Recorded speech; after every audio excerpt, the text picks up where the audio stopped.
فرمایا انہا سبب لہدایت المصلی و حیات قلبہ، درود شریف کے پڑھنے سے دل زندہ ہوتا ہے اور پڑھنے والے کو اللہ ہدایت کے اوپر رکھتے ہیں۔ انہا سبب لزیادت محبت رسول اللہ صلی اللہ علیہ وسلم، درود شریف کے زیادہ پڑھنے سے نبی علیہ الصلوۃ والسلام کے ساتھ زیادہ محبت بڑھ جاتی ہے۔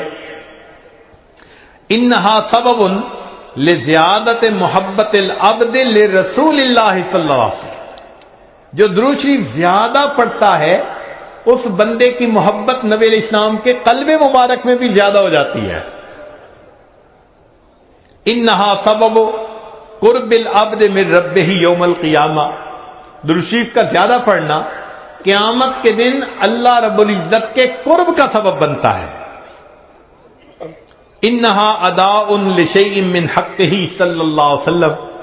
نبی علیہ الصلوۃ والسلام کے جو احسانات ہیں درود شریف کا زیادہ پڑھنا گویا ان احسانات کا بدلہ چکانے والی بات ہے۔ انہا سبب کفایت اللہ عبدہ ما اہمہ، جو پریشانیاں ہوتی ہیں درود شریف کے صدقے اللہ رب العزت ان پریشانیوں کو ختم کر دیتے ہیں۔ انہا سبب اجابت الدعاء، دعا کی قبولیت کا یہ سبب ہوتا ہے۔ انہا سبب زکوٰۃ و طہارت للمصلی، جو درود شریف پڑھنے والا ہے اس کا دل اس سے صاف ہوتا ہے، اس کا نفس پاک ہوتا ہے۔ اور ایسے آدمی کو حدیث میں پاک میں فرمایا کہ جو درود شریف زیادہ پڑھتا ہے وہ بخیل نہیں ہوتا۔ پھر جو درود شریف زیادہ پڑھتا ہے وہ قیامت کے دن کی حسرت سے بچ جاتا ہے، اور جو درود شریف زیادہ پڑھتا ہے ملائے اعلیٰ میں اس بندے کی تعریفیں بہت ہوتی ہیں، اور اس کے عمر میں اس کے وقت میں اللہ برکتیں عطا فرما دیتے ہیں۔ اور انہا سبب لتثبیت قدم العبد علی الصراط، جو بندہ درود شریف زیادہ پڑھتا ہے قیامت کے دن پل صراط سے گزرتے ہوئے اس کے پاؤں اتنے مضبوط ہوں گے، درود شریف زیادہ پڑھا ہوگا۔ اور ایک اور بات، انہا سبب لثقل کفۃ المیزان، کہ یہ درود شریف میزان کے پلڑے کے بھاری ہونے کا سبب بن جائے گا۔ اب اس بارے میں ایک حدیث مبارکہ ہے، وہ ذرا سن لیجئے کہ درود شریف کا قیامت کے دن کیا سبحان اللہ کیا شان ہوگی۔ ایک حدیث مبارکہ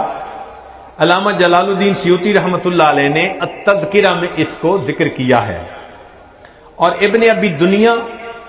اور نمیری نے اس کو الاعلام کتاب میں ذکر کیا ہے۔ فرماتے ہیں کہ عبداللہ لانو ایک صحابی اس کے راوی ہیں کہ نبی علیہ السلام نے ارشاد فرمایا ان لآدم علیہ السلام من اللہ عز وجل موقفا فی فسح من العرش، قیامت کے دن آدم علیہ السلام کو اللہ تعالیٰ عرش کے سامنے ایک ایسی جگہ عطا فرمائیں گے، علیہ ثوبان اخضران، ان پر دو سبز کپڑے ہوں گے، یعنی سمجھیں تہبند بھی سبز اور کرتا بھی سبز، کأنہ نخلۃ سحوق، جیسے شاخیں کٹی ہوں نا تو سیدھا کھجور کا درخت ہوتا ہے، اس طرح آدم علیہ السلام کا اونچا لمبا قد مبارک ہوگا۔ ینظر الی من ینطلق بہ من والدہ الی الجنہ وَمَن يُنطَلَقُ بِهِ إِلَى النَّارِ، اونچے قد کی وجہ سے آدم علیہ السلام دیکھ رہے ہوں گے کہ ان کی اولاد میں سے کس کو جنت لے جایا جا رہا ہے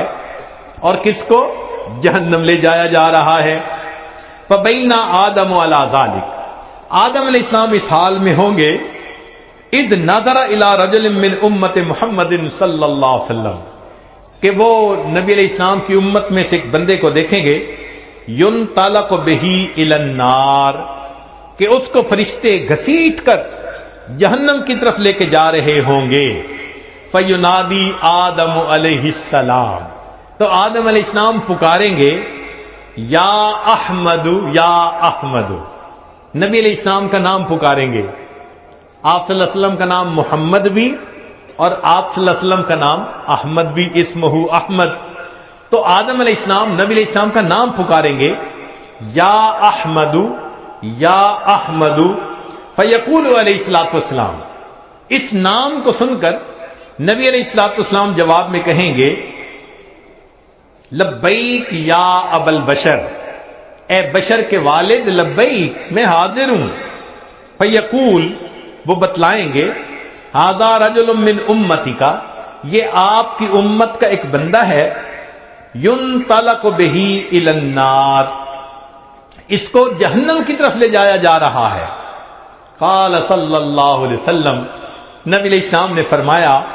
فاشد المئزرہ، میں اپنی چادر کو کس کے باندھ لوں گا۔ یہ عربوں میں ایک مقولہ تھا، جب انہیں کسی اہم کام کے لیے اٹھنا ہوتا تھا نا تو کہتے تھے جی ذرا چادر کو کس کے باندھو چلو۔ تو نبی علیہ السلام فرماتے ہیں میں اپنی چادر کو کس کے باندھ لوں گا، وَأَسْرَعُ فِي أَثَرِ الْمَلَائِكَةِ، اور میں تیزی سے چلوں گا ان فرشتوں کے پیچھے جو میرے امتی کو جہنم لے کے جا رہے ہوں گے۔ فَأَقُولُ، اور میں یہ کہوں گا یا رسول ربی، اے میرے رب کے نمائندو، کفو، رک جاؤ۔ فَيَقُولُونَ، وہ آگے سے جواب دیں گے نحن الغلاد الشداد، ہم بڑے قوی اور سخت گیر ہیں، لا نعصی اللہ تعالی ما امرنا، جو اللہ حکم دیتا ہے ہم اس کی نافرمانی نہیں کرتے، ونفعل ما نؤمر، اور ہم وہ کرتے ہیں جس کا ہمیں حکم ملتا ہے۔ فَإِذَا آیَسَ النَّبِيُّ صلی اللہ علیہ وسلم، جب اللہ کے نبی صلی اللہ علیہ وسلم ان سے مایوس ہو جائیں گے کہ میرے کہنے کے باوجود یہ فرشتے جا رہے ہیں لے کے جہنم کی طرف، رک نہیں رہے، تو نبی علیہ السلام فرماتے ہیں قبض علی لحیتہ بیدہ الیسری واستقبل العرش بوجہہ، نبی علیہ السلام اپنے بائیں ہاتھ سے اپنی ریش مبارک کو پکڑیں گے اور اپنے چہرے انور کو آسمان کی طرف کر کے دیکھیں گے، عرش کی طرف کر کے دیکھیں گے۔ عربوں میں یہ ایک طریقہ تھا کہ جب کسی سے معافی مانگنی ہوتی، منانا ہوتا، تو عاجزی کا طریقہ تھا کہ داڑھی پہ ہاتھ رکھ کے بڑی لجاجت